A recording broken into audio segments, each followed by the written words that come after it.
Ya, kita lanjutkan. Ghafarali. Ya, Imam Syafi'i mengatakan Allah memberikan ampunan kepadaku. Ini luar biasa diri ya. Mendapat maghfirah itu adalah anugerah Allah luar biasa. Fakultu, kemudian aku nanya nanya lagi kepada Imam Syafi'i. Bimaza? Dengan sebab apakah Allah mengampuni engkau wahai Imam Syafi'i? Qala, Imam Syafi'i menjawab, bi khamsi kalimatin. Allah memberikan ampunan, maghfirah kepadaku bi khamsi kalimatin, dengan 5 kalimat.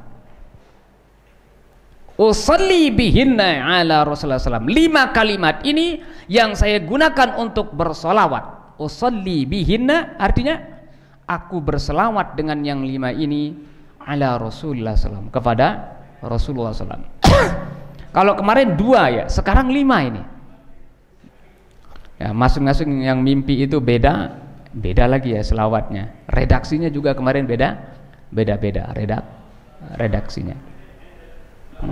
Di sini 5 selawat Imam Syafi'i yang menyebabkan beliau diampuni oleh Allah Subhanahu wa taala. Yang pertama, Pakila wa mahya, maka ditanya lagi, mana yang 5 itu wahai Imam Syafi'i? Qala, beliau mengatakan, kuntu aku berkata, Allahumma salli ala Muhammadin adada man yusalli alaih.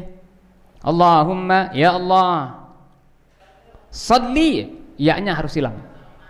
Ya Allah, salli, berikanlah selawat ala Muhammadin, kepada Nabi Muhammad, adada man yusalli alaihi, sebanyak bilangan orang yang berselawat kepada beliau.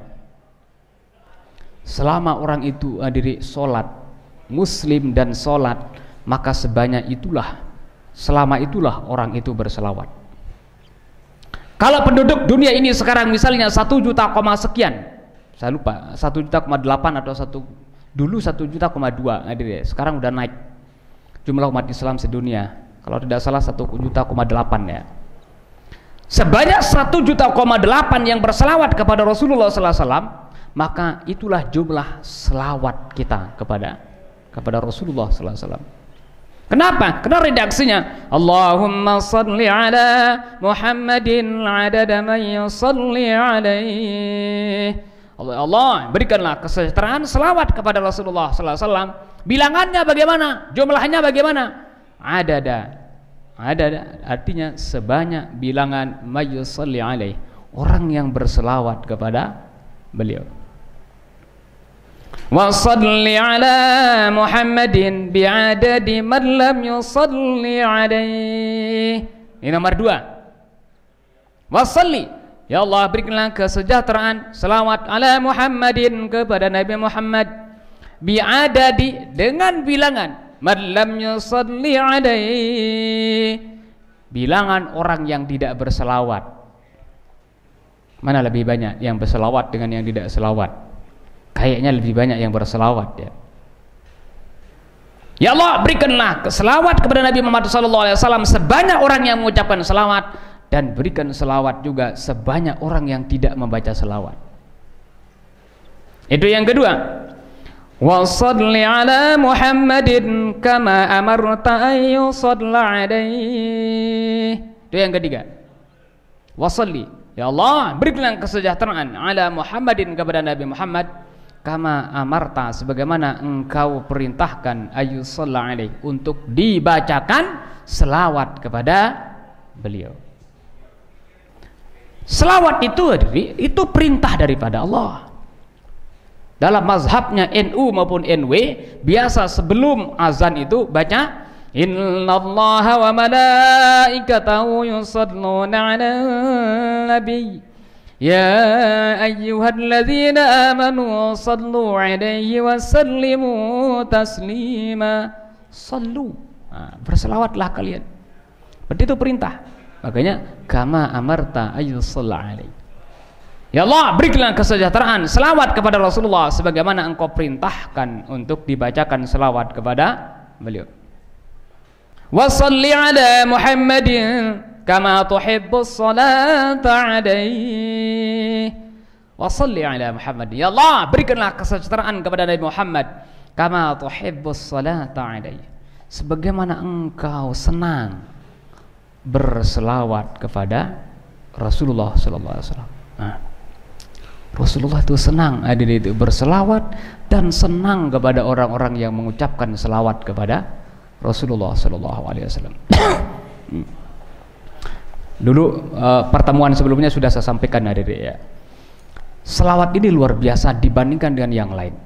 Di dalam satu sisi ya. Salat itu butuh keikhlasan, butuh kekhusyuan.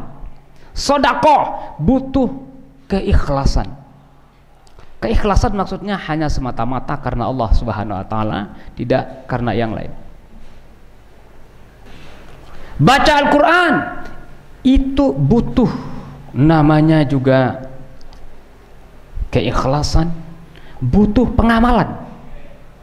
Al-Qur'an kalau tidak diamalkan, oh itu berat juga bagi kita.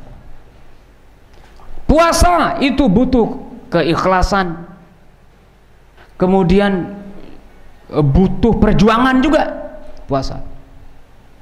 Tapi selawat walaupun kita tidak khusyuk, walaupun tidak khusyuk, tidak paham maknanya, tetap itu diberikan pahala oleh Allah Subhanahu wa taala. Gimana kalau sambil nyanyi? Sambil nyanyi, ya tentunya nyanyi yang etis yang layak, tetap itu mendapatkan pahala. Ada ulama mengatakan ada 3 yang dilakukan oleh orang, dibaca oleh orang, mau paham mau tidak paham, mau khusyuk maupun tidak khusyuk, tetap itu mendapatkan pahala. Yang pertama adalah qiraatul Quran, yang kedua adalah hasbunallahu wa ni'mal wakil.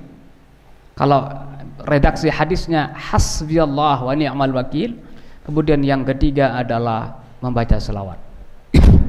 Paham maupun tidak paham, khusyuk maupun tidak khusyuk, tetap itu mendapatkan pahala walaupun itu tidak serius.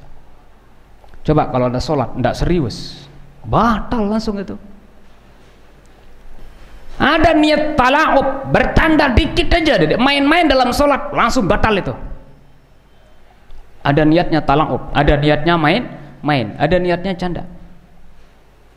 Allahu Akbar, kan sunat begini anunya jadi kelihatan usul. Tapi dari begini, Allahu Akbar, ini kalau niatnya main-main batal langsung itu. Bagaimana kalau baca salawat sambil begini, Allahumma salli ala sayyidina Muhammad wa ala ali sayyidina Muhammad, dapat pahala. Hebat itu selawat. Saya bukan mau mengatakan bahwa selawat itu segala-galanya atau lebih hebat dari sholat, enggak. Di satu sisi selawat ini tadi itu, di saat kita serius, tidak serius pun, khusyuk maupun tidak khusyuk, paham maupun tidak paham maknanya, tetap mendapatkan pahala. Itu kelebihan membaca selawat. Dan Allah itu senang itu berselawat dan senang kepada orang-orang yang membaca selawat. Senang Allah itu melakukan sesuatu yang Allah sendiri senang melakukannya. Apa itu? Yaitu membaca selawat. Masya Allah, tabarakallah.